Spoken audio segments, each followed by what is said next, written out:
Então, irmãos, eu escolhi nessa noite esse tema, porque eu tenho orado muito a favor desse ano de 2019, para que aquilo que Deus planejou para nós saibamos entender e nós possamos participar do projeto de Deus, e nós possamos ser cooperadores naquilo que Deus quer fazer, porque nós sabemos que a vontade de Deus é pura e é perfeita.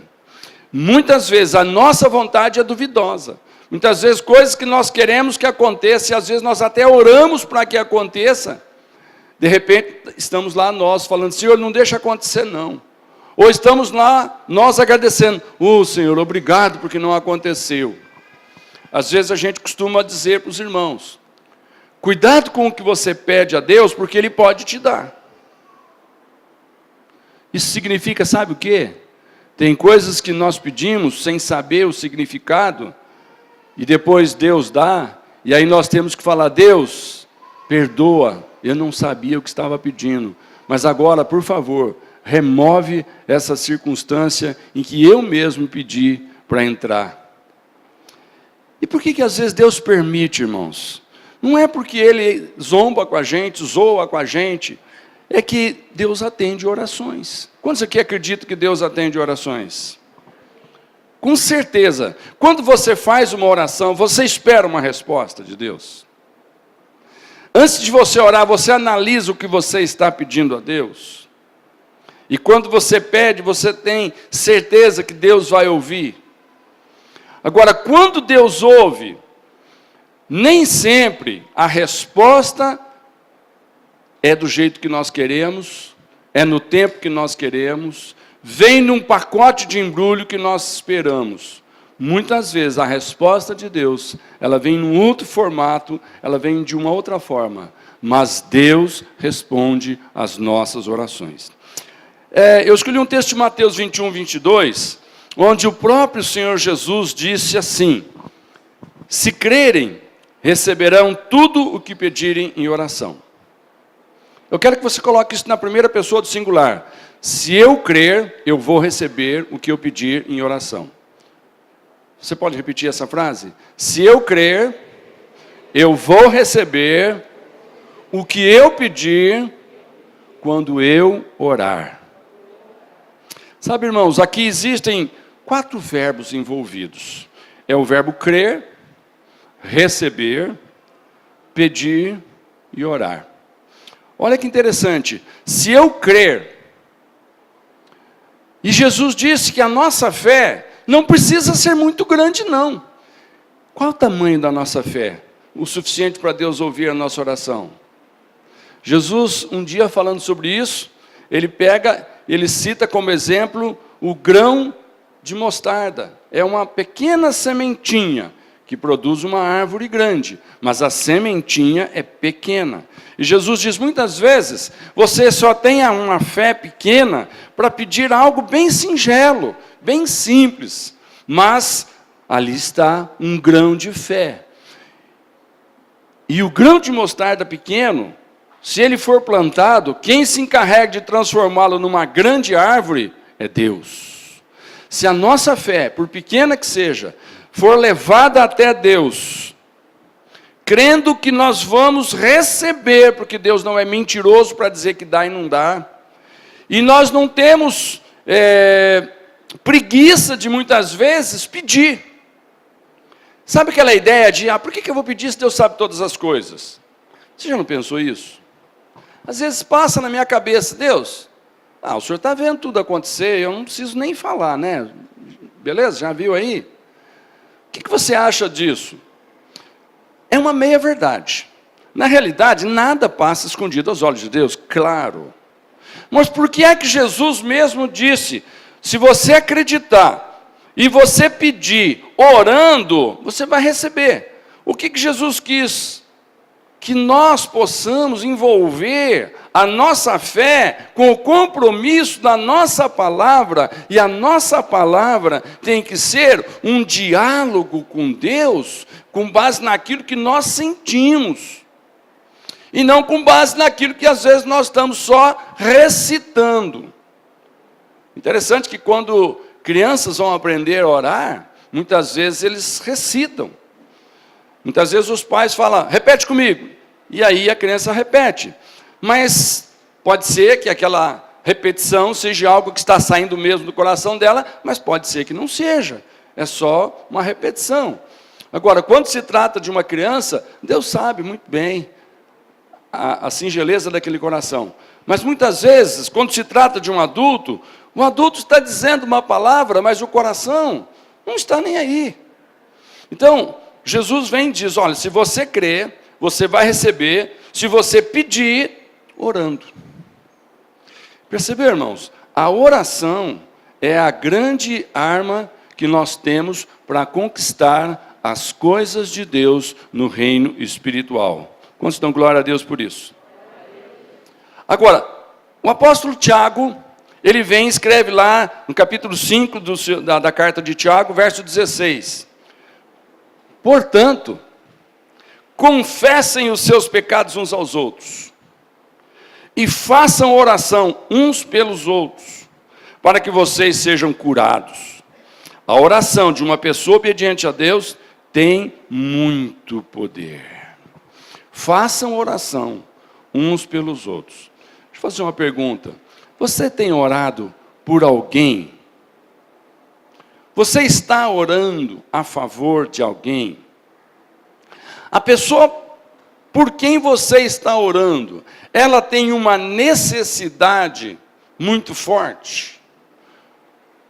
Ela te pediu para orar? Ou você está orando porque o seu coração acredita que Deus está ouvindo a sua voz, porque Jesus disse que tudo que crermos, pedindo em oração, nós vamos receber. Irmãos, nós temos que estar sempre orando, intercedendo a favor de alguém. Se essa pessoa pedir, é porque realmente ela está numa situação de extrema necessidade. Mas muitas vezes ela não pede, porque ela talvez não saiba que se ela pedir, crendo, Deus vai ouvir. Mas nós sabemos, porque a palavra de Deus está dizendo para nós aqui, que quando nós pedimos, crendo, nós vamos receber, porque Jesus disse. E agora vem Tiago e diz o seguinte, sabe aquela pessoa doente? Se você orar por ela, ela vai ser curada. Você tem orado por algum doente?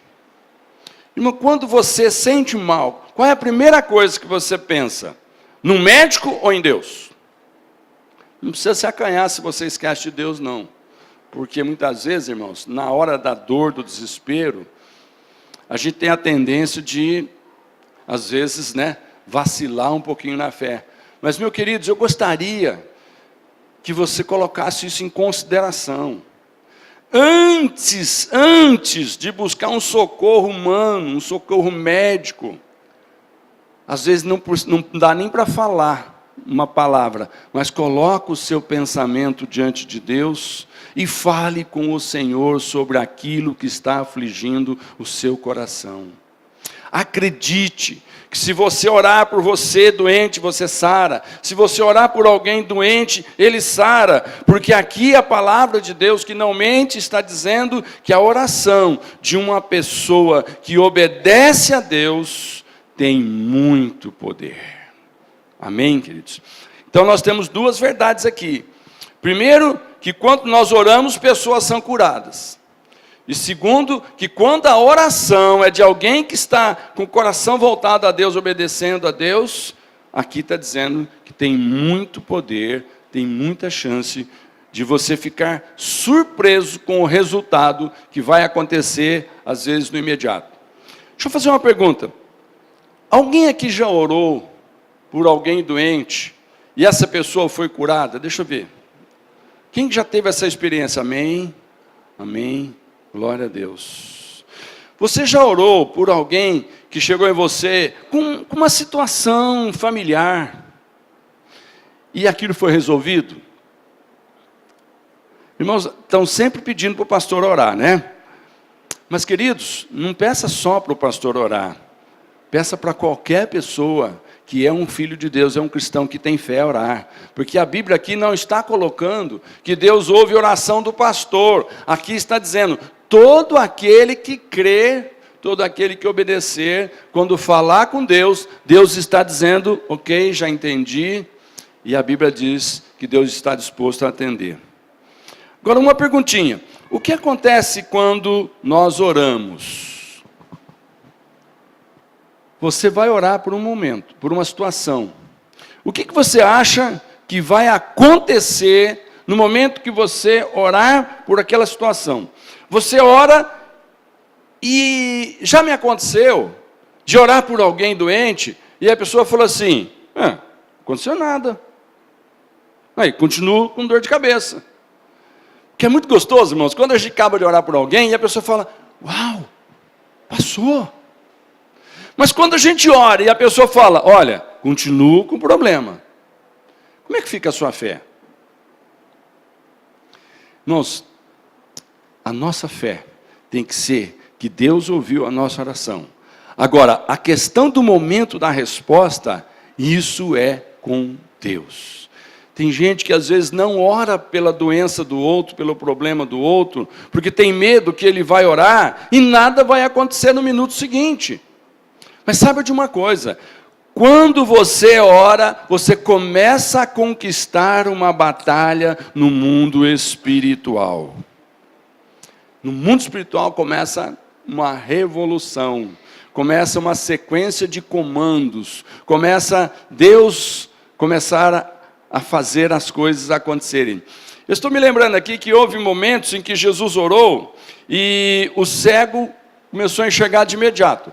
Mas teve um outro momento que Jesus orou e falou para o cego, tocou nele e falou, agora você vai se lavar lá naquele tanque.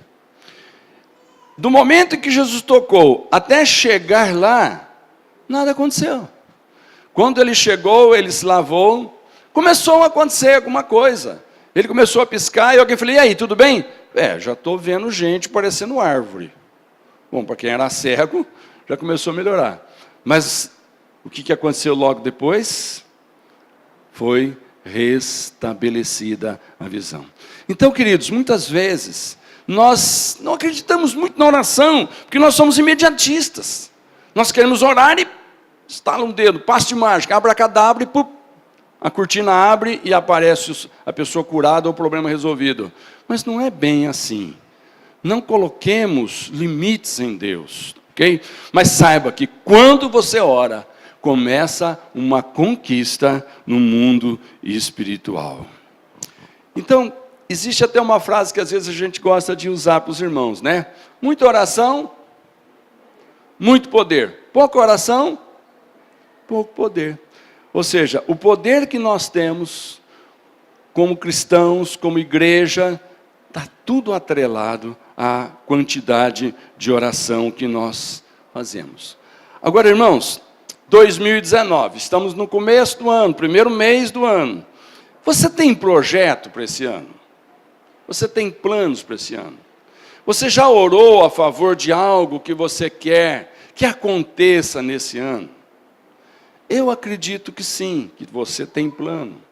Sabe, irmãos, na virada do ano, todo mundo faz plano, aí o ano começa, e a tendência nossa é, de repente, esquecer um pouquinho daqueles planos, daqueles projetos, daqueles propósitos. Mas isso não está certo. Nós temos que ter os alvos, temos que ter os planos, e nós precisamos orar para que cada coisa aconteça no momento certo, no decorrer daquele ano. E como igreja, eu vou mostrar para os irmãos aqui, vou compartilhar para os irmãos algo que Deus tem posto no meu coração e no coração de alguns líderes com quem eu tenho compartilhado. E parece que nós estamos afinados nisso que nós estamos pedindo a Deus. A primeira coisa que nós estamos pedindo a Deus é que este ano seja o ano, irmãos, em que todas as pessoas que caminham conosco em fé, elas percebam o valor de nós estarmos ligados no meio da semana a um pequeno grupo familiar. Para que serve um pequeno grupo familiar no meio da semana? Irmãos, no domingo você está aqui e nem sempre você tem a oportunidade de trazer o seu pedido a público, Nem sempre você pode pedir por irmão do lado, ora por mim, porque eu estou com essa situação. Porque o formato do nosso culto não é de poder dar a palavra para todo mundo compartilhar. Mas durante a semana, uma reunião pequena, na casa de alguém, ali as pessoas podem abrir o coração, compartilhar de suas dificuldades, suas necessidades. E ali então, crendo que a oração de 2 ou 3 que concordem a respeito do que vai pedir, diz a palavra, assim será feito. Então, primeiro objetivo nosso para este ano é fazer com que todos aqui, quando eu perguntar, pouquíssimos vão dizer, pastor, eu não faço parte de um grupo pequeno, e vai dar um motivo, e eu vou entender o seu motivo, porque realmente é uma situação que talvez você não possa. Trabalha de noite, só tem grupos de noite. Aí nós vamos orar para que apareça um grupo pequeno que se reúne durante o dia.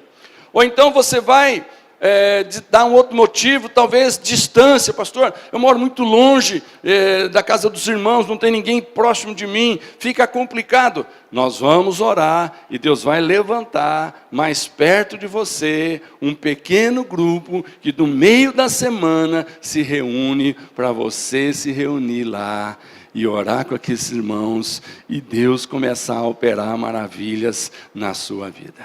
Quantos estão entendendo? Eu não vou perguntar hoje, ok? Porque nosso alvo é esse ano, esse começo de ano principalmente, criar uma estrutura, levantar irmãos que digam, pastor, eu quero abrir as portas da minha casa para receber um grupo de irmãos lá, para no meio da semana a gente começar a orar e ver milagre acontecer. A gente começar a compartilhar a palavra de Deus e ver as coisas acontecendo. Os irmãos que já estão desfrutando disso, já são muito abençoados, já sabe do que eu estou falando. Mas se você ainda não faz parte de um pequeno grupo, que no meio da semana se reúne, a sua oração, eu te estimulo, Senhor, eu quero fazer parte. Eu quero estar integrado com um grupo pequeno de irmãos. Sabe qual a vantagem? Não é só para você receber a oração dos irmãos. É para você também orar pelos irmãos.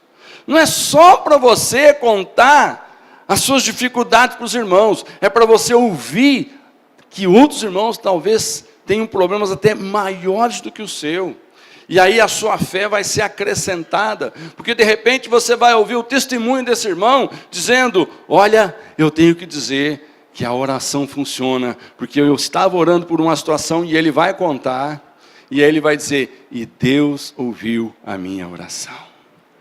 Irmãos, não tem coisa que nos convence mais quando alguém diz, aconteceu comigo.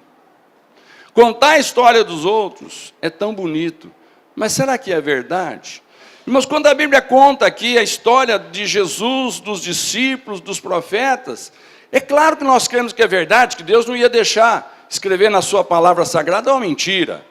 Mas, irmãos, não é gostoso quando você vê alguém de carne e osso perto de você, dizendo, você me conhece, você sabe que eu estou dizendo a verdade. Olha, me aconteceu, e aí ele conta. Irmãos, isso gera fé no nosso coração. É isso que nós queremos esse ano, então, para a igreja do Senhor. Amém, queridos? Quantos prometem que vão orar para que Deus coloque condições de você estar integrando num pequeno grupo? Quantos prometem? Levanta sua mão. Começa a colocar no seu coração, eu preciso fazer parte de um pequeno grupo, porque é bênção para a minha vida, e eu quero ser bênção para alguém. Tá? Então é motivo de oração. Segunda coisa, que eu quero que essa igreja ore, que os irmãos orem. Quantos aqui sabem o que significa a casa de paz? Que nós já fizemos em tempos passados. Quem já ouviu falar em casa de paz? Amém. Quantos aqui testificam comigo que casa de paz é uma bênção? Quantos podem dar glória a Deus? Você já foi abençoado por uma casa de paz? O que é uma casa de paz? Todos nós temos amigos, temos vizinhos, temos conhecidos, pessoas que chegam em nós e pedem, olha, ora para mim, porque o meu casamento, Ora por mim, porque os meus filhos. Ore por mim, porque o meu marido, a minha esposa. Ora por mim, porque a minha saúde. Ore por mim, porque o meu trabalho. Enfim. Então, o que nós queremos? Que essas pessoas que sabem que nós temos fé, de que a oração, conforme diz Jesus, tudo que pedirdes crendo no meu nome, vocês vão receber. As pessoas que sabem que nós temos essa fé, elas vão chegar em nós e vão pedir oração, e sabe qual vai ser a resposta? Você vai dizer assim: você não quer que a gente se reúna na sua casa por algumas semanas, para nós orarmos por essa situação, e Deus vai abençoar você? Você acha que se você tem um amigo, um vizinho, que se você oferecer orar por ele por um período de tempo, você acha que ele vai dizer sim ou não? Se ele crê que oração funciona, que você é uma pessoa de Deus, que tem fé, você acha que ele vai dizer, não precisa orar não, não precisa orar não? Qual vai ser a resposta? Ele vai dizer, claro. Então nós podemos marcar de estar orando tantos dias, tantas semanas, uma vez por semana, nós vamos orar por esse problema. Com certeza você vai encontrar alguém que você vai conseguir, por um período, orar. Isso é casa de paz. É oferecer ajuda ao doente que precisa de cura, ao necessitado que precisa de ajuda. Amém, queridos?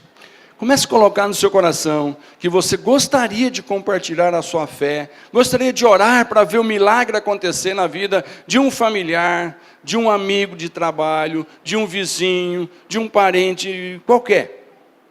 Comece a colocar no seu coração, Deus vai te dar essa oportunidade.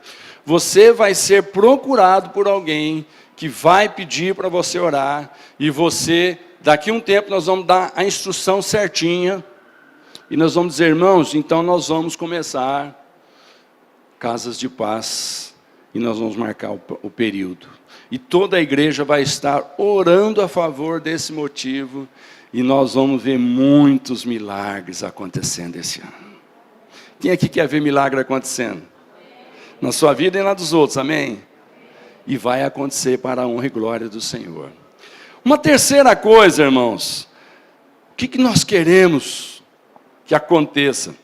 Sabe aquelas pessoas que de repente elas tomam uma posição, mas elas não são muito firmes na posição, e elas precisam passar de repente, assim, um dia ou 2 dias, numa integração mais próxima com pessoas de fé.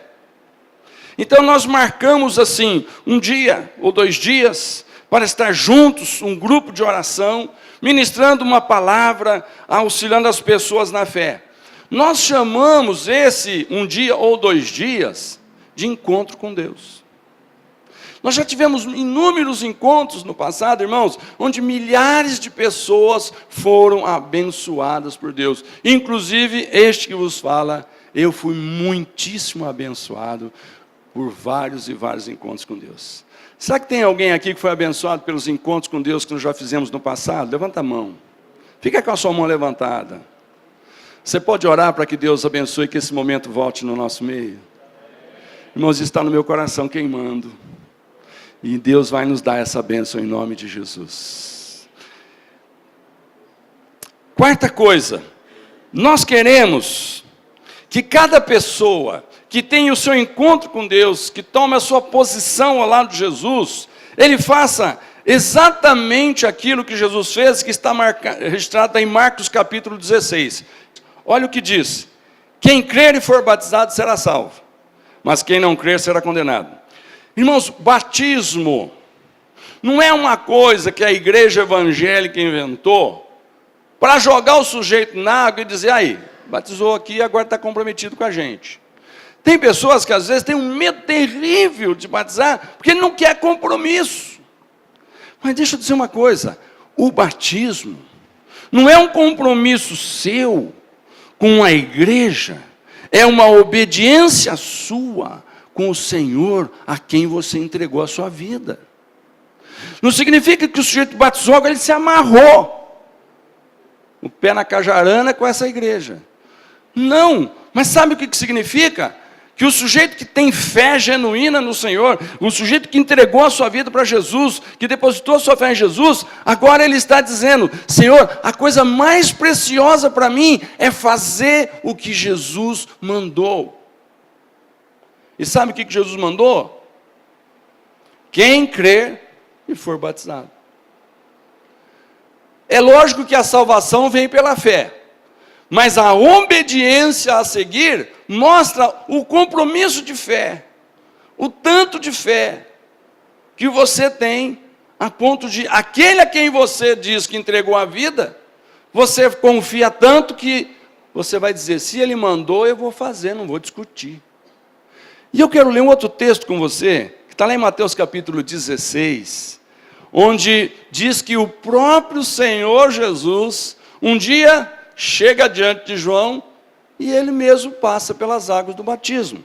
Mateus 3,16 diz: logo que Jesus foi batizado, Jesus saiu da água, o céu se abriu, e Jesus viu o Espírito de Deus descer como uma pomba e pousar sobre ele. E do céu, o que foi ouvido? Você pode ler lá o que foi ouvido do céu? Aleluia. Irmão, você já imaginou? Você que depositou sua fé em Jesus, de repente no teu coração, ouvir lá dentro: este é o meu filho amado, que me dá muita alegria.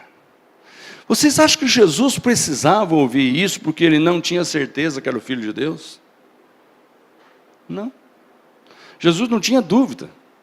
Irmãos, aquele que aceita Jesus, você não tenha dúvida. A tua fé te salvou. Não tenha dúvida. Não está faltando o batismo para agora você completar a salvação. Não é isso. O batismo não é para ajudar a salvar e nem é para salvar ninguém. Se você acredita naquele negócio que enquanto tu batizou não está salvo, deixa eu dizer para você, isso é um engano, não é verdade, não é assim que está na Bíblia. A Bíblia diz que nós somos salvos pela fé em Jesus. E isso não é mérito nosso, é mérito de Jesus conquistado e nos dado de presente. Mas por que é que Jesus então chega diante de João que está batizando? João o questiona: Jesus, não precisa disso. Se alguém aqui tem que ser batizado, sou eu, João, pelo Senhor Jesus, porque eu estou falando do Senhor. Agora o Senhor vem até mim. A resposta de Jesus falou: João, vamos fazer o que Deus quer. Irmãos, quando você decide batizar, você escolheu fazer o que Deus quer. E quando você escolhe fazer o que Deus quer, você vai ouvir lá no seu coração.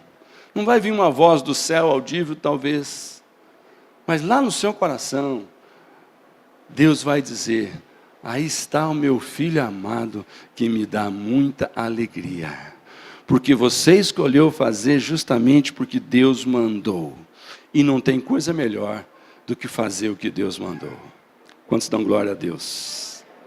Então, irmãos, nós queremos, 2019, nós temos muita gente sendo batizada. Muita gente com o coração ali ouvindo: este é o meu filho amado, que está me dando muita alegria, porque está fazendo o que Jesus Cristo fez e mandou fazer. Amém, queridos? Igreja, ore a favor disso. Amém? A quinta coisa, nós queremos que todos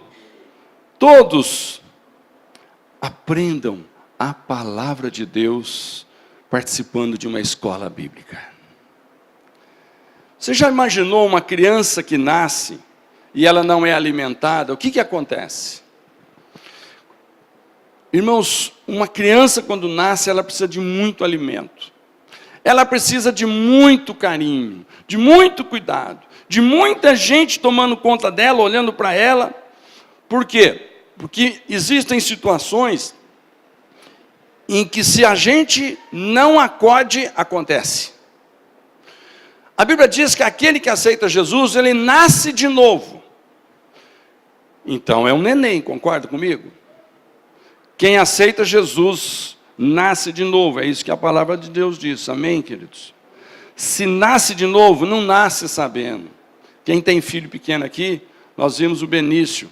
Nós oramos para que o Benício seja criado, ensinado, educado nos caminhos do Senhor. Esse menino só vai saber de Bíblia se os pais ensinarem, se a igreja que ele frequenta ensinar a Bíblia. Se os irmãos contarem a respeito de Deus, em momentos de estudo bíblico, onde você vai pegar o texto e vai dizer isso aqui é verdade.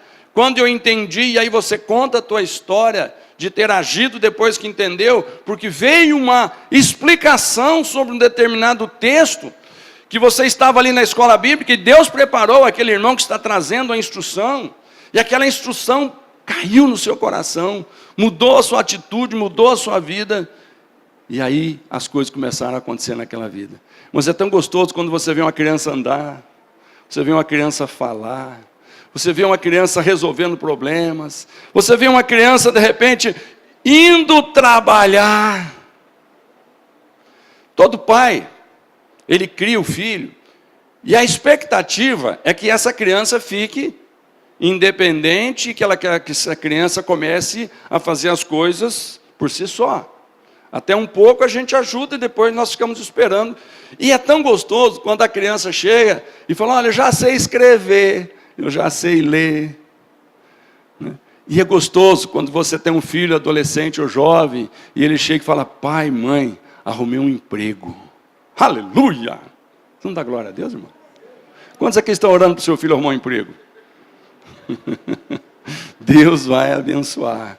Ele vai chegar com a notícia, arrumei um emprego, e você vai vibrar de alegria. Aí, esse filho chega e fala, estou casando. Aleluia! Aí esse filho chega e fala, vai nascer o seu neto. Aleluia, né, Gerson? Glória a Deus! Irmãos, espiritualmente, é gostoso quando você vê alguém aceitar Jesus, vai para o batismo, passa pelo encontro, passa pela escola bíblica. De repente ele fala, pastor, estou abrindo a minha casa, eu vou receber lá um grupo de irmãos, nós vamos começar a compartilhar, aleluia. E de repente você chega, essa pessoa, o pastor, estava outro dia orando por alguém, falei de Jesus para ele aceitou Jesus, ele nasceu de novo, pastor, agora eu sou pai. Eu falei, então eu sou avô. Aleluia. Sabe, irmãos, quando você gera um filho e ele tem um filho, é teu neto. Quantos aqui querem netos espirituais? É para isso que nós nascemos, irmãos, para ser frutífero, gerar filhos. Vocês não estão entendendo onde nós queremos chegar? Nós queremos ser uma igreja na totalidade, fazendo a vontade de Deus em tudo, porque é aí que está o segredo da felicidade. A outra coisa é que nós queremos que todos vivam o evangelho da graça. O que é o evangelho da graça? Eu vou ler para você Romanos capítulo 8, verso 1, que diz assim, agora, pois, já nenhuma condenação há para os que estão em Cristo Jesus. O que é o evangelho da graça? É aquele evangelho que diz para a pessoa, você sabe que depois que você se arrependeu dos seus pecados e entregou a sua vida para Jesus, Deus não está mais olhando para os seus pecados e esperando uma oportunidade para se vingar de você. Você sabia que Deus disse que esqueceu de tudo, não se lembra mais? Isso é o evangelho da graça. Pessoas que vivem, que desfrutam do evangelho da graça, são pessoas que você não as encontra depressiva. Você não as encontra sendo acusadas, cabisbaixas, tristes. Por que você está triste, mano? Eu estou lembrando de umas coisas que eu fiz aí, meu Deus do céu. Eu estava pensando que eu acho que o que está me acontecendo é por causa daquilo que eu fiz lá no passado. Irmãos, o evangelho da graça diz, o que você fez lá no passado, querido, com Deus já está certo. Se você mudou de atitude, o Senhor te perdoou. Agora Ele já está te abençoando para que a sua vida seja diferente, nunca mais você faça aquelas coisas, e agora você só tem motivo de alegria, porque um dia te encontravam no bar bêbado, nunca mais vai acontecer isso. Um dia te encontravam lá no prostíbulo, nunca mais vai acontecer isso. Um dia te encontravam apanhando da mulher que nem cachorro de viúva. Nunca mais vai acontecer isso. Amém, queridos? Por quê?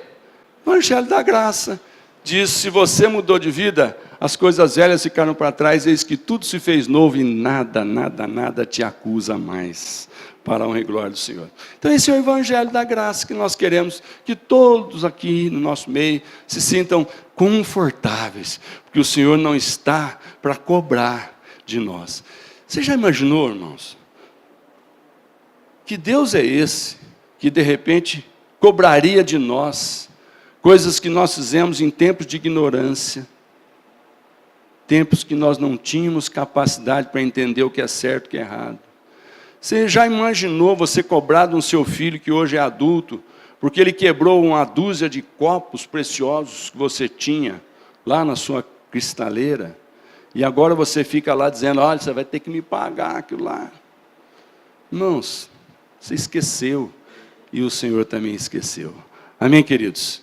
Então nós queremos ser uma igreja que todo mundo vive bem, sabendo que o seu passado foi perdoado, e agora o que nós temos é que avançar para frente. Agora, como é que nós vamos conseguir isso? Crendo que aquilo que está lá em 2 Crônicas, capítulo 7, versículo 14, é verdade. O que diz 2 Crônicas 7, 14?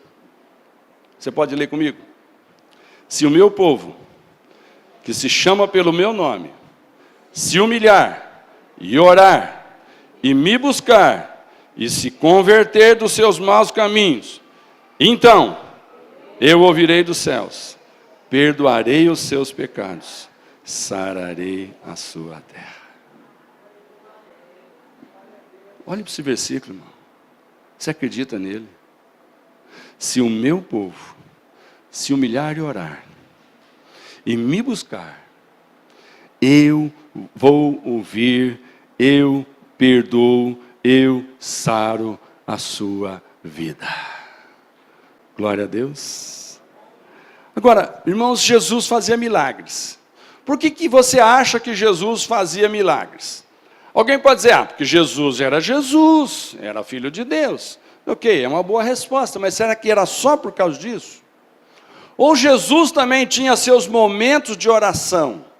Jesus também tinha seus momentos, porque ele era ser humano. Todo ser humano, irmãos, precisa ter seus momentos de falar com o Criador.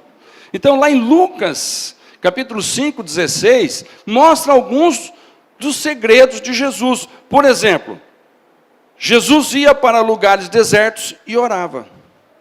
Por que Jesus ia para lugares desertos e orava?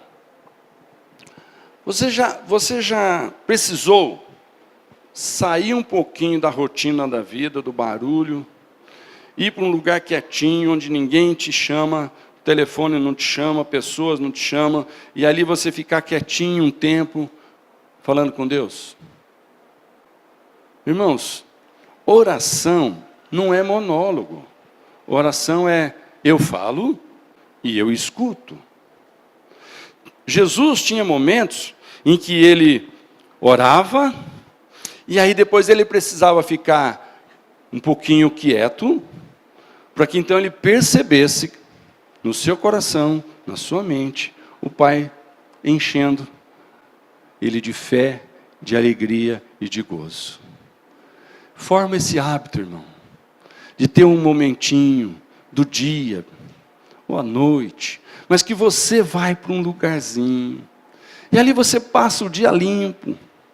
Ali de repente você chora na presença de Deus, você agradece a Deus, mas ali tem um momentinho que você fica quieto, e você fala: Deus, eu falei, agora eu quero te escutar.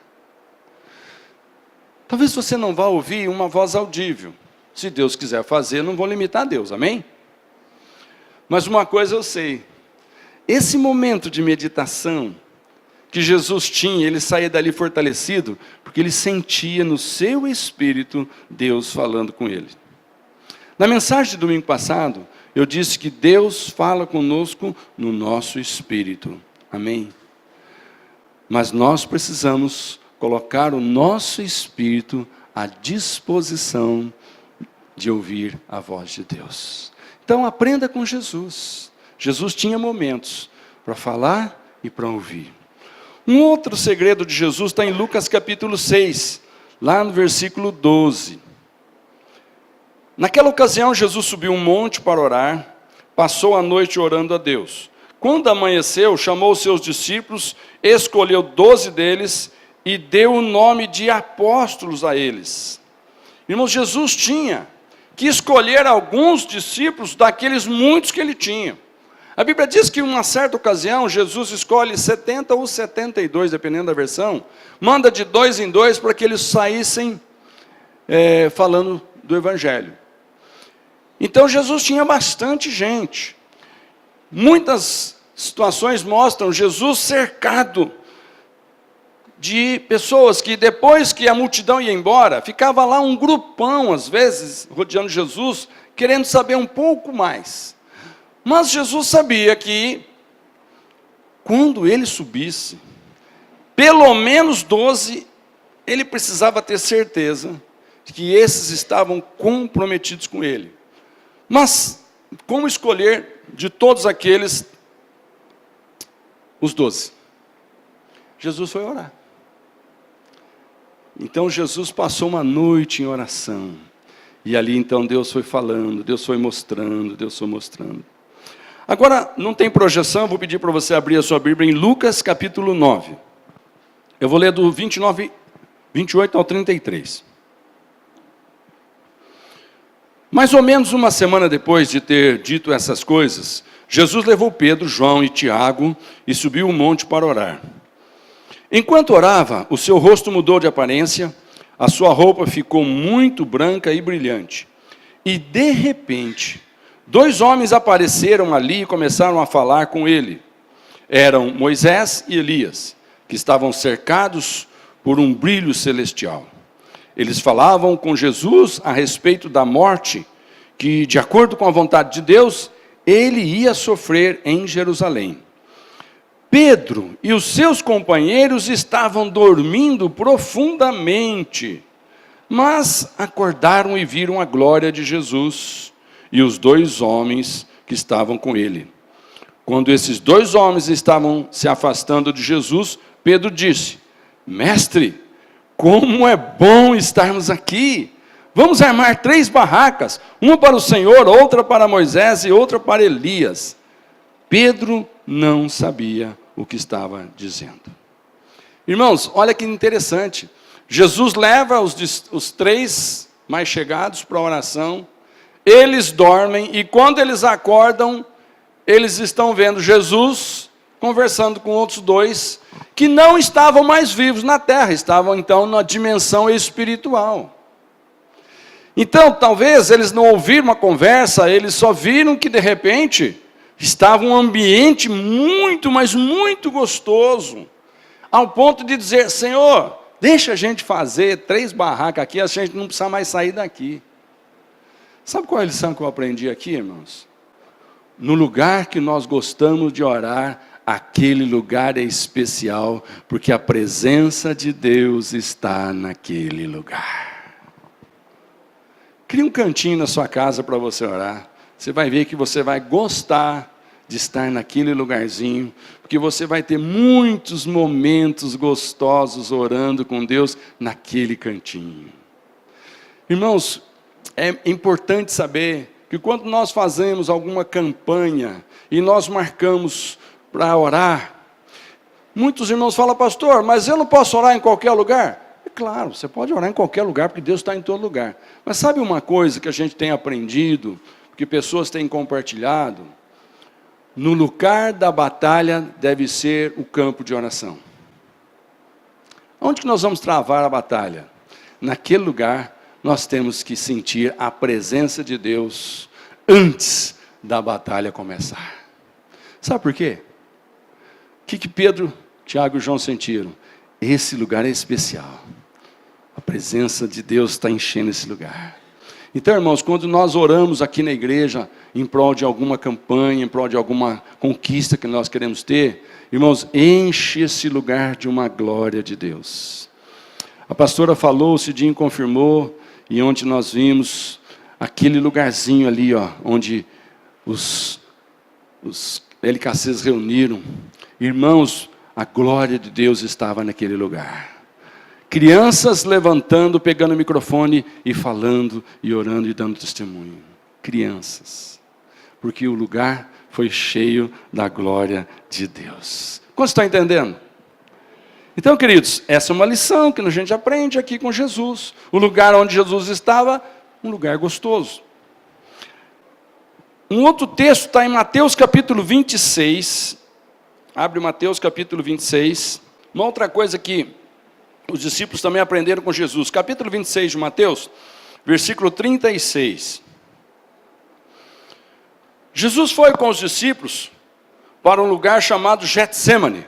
Isso é outro momento, ok? Aquele momento era um, esse é outro. E lhes disse, sentem aqui enquanto eu vou ali orar. Então Jesus foi, levando consigo Pedro e os 2 filhos de Zebedeu. Aí ele começou a sentir uma grande tristeza e aflição e disse a eles, a tristeza que estou sentindo é tão grande que é capaz de me matar. Fiquem aqui vigiando comigo. Ele foi um pouco mais adiante, ajoelhou-se, encostou o rosto no chão e orou. Meu Pai, se é possível, afasta de mim este cálice de sofrimento. Porém, que não seja feito o que eu quero, mas o que tu queres. Depois, voltou e encontrou os 3 dormindo. Então disse a Pedro, será que vocês não podem vigiar comigo nem uma hora? Vigiem e orem, para que não sejam tentados. É fácil querer resistir à tentação, o difícil mesmo é conseguir. Qual é a lição que nós aprendemos aqui? Qual é a lição que nós aprendemos aqui?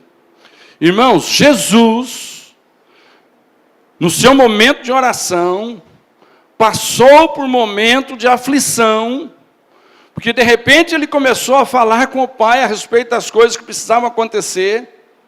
O Pai começou a mostrar para ele algumas coisas que precisavam acontecer.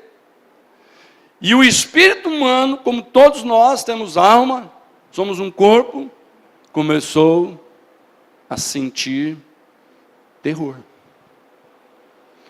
Começou a entrar em agonia de espírito. E de repente, Jesus chega à conclusão que ele está sozinho. Até os companheiros que ele levou para orar com ele, não dava para contar com eles, estavam dormindo. Mas Jesus não os acusou. Irmãos, tem momentos em que às vezes você fica decepcionado com a igreja. Irmãos, pedi oração, onde é que estavam os irmãos? Onde é que estava o pastor? Onde é que estava meu líder? Onde é que estava isso, aquele, outro que... Você não estava sozinho não, querido. Querido irmão, você não estava sozinho não. Se você estava orando, ali estava o Senhor com você, dá glória a Deus. Nós nunca ficamos sozinhos enquanto nós estamos orando, porque a Bíblia diz que o Pai está ouvindo. Se tiver mais alguém do lado, é gostoso.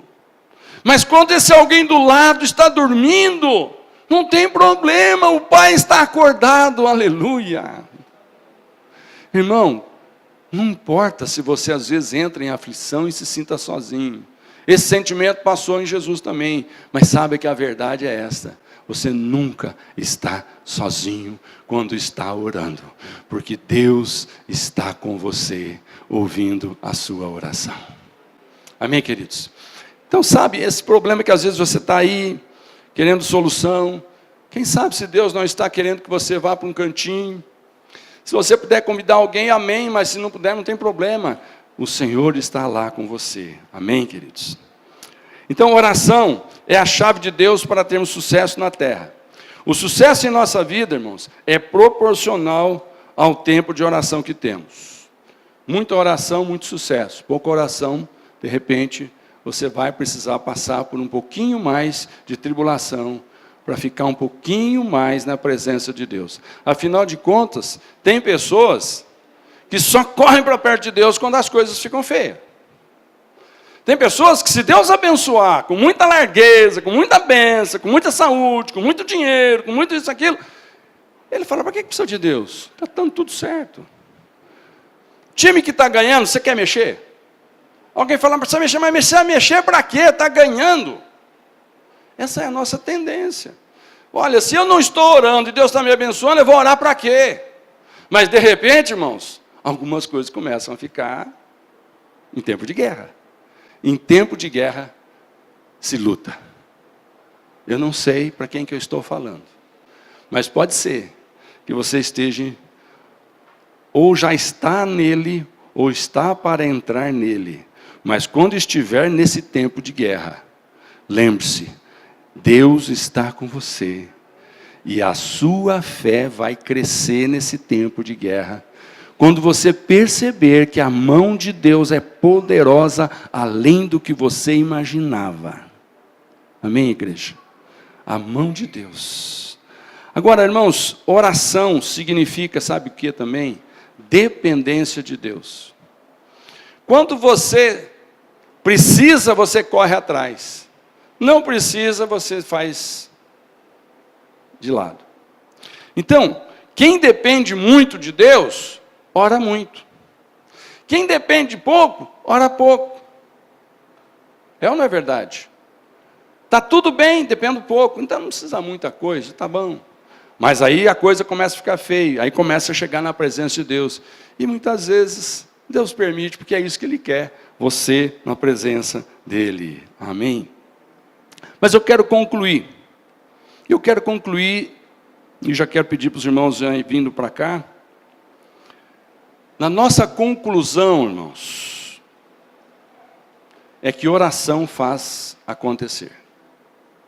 Eu quero que você fale para alguém do lado. Oração faz acontecer. Quando eu oro, coisas acontecem no mundo espiritual, primeiro. E depois começa a acontecer no mundo material. Quando eu oro e me coloco debaixo da vontade de Deus, nem sempre as coisas que começarão a acontecer estão do modo como eu planejei. Nem sempre o presente que eu vou receber de Deus vai vir no pacote de embrulho que eu gostaria de receber. Tem gente que gosta da embalagem bonita. Tem gente que fala, não importa, o papel eu jogo fora, eu quero saber o presente. Irmãos, Deus vai te dar um belo presente se você começar a falar com Ele de uma maneira mais intensa.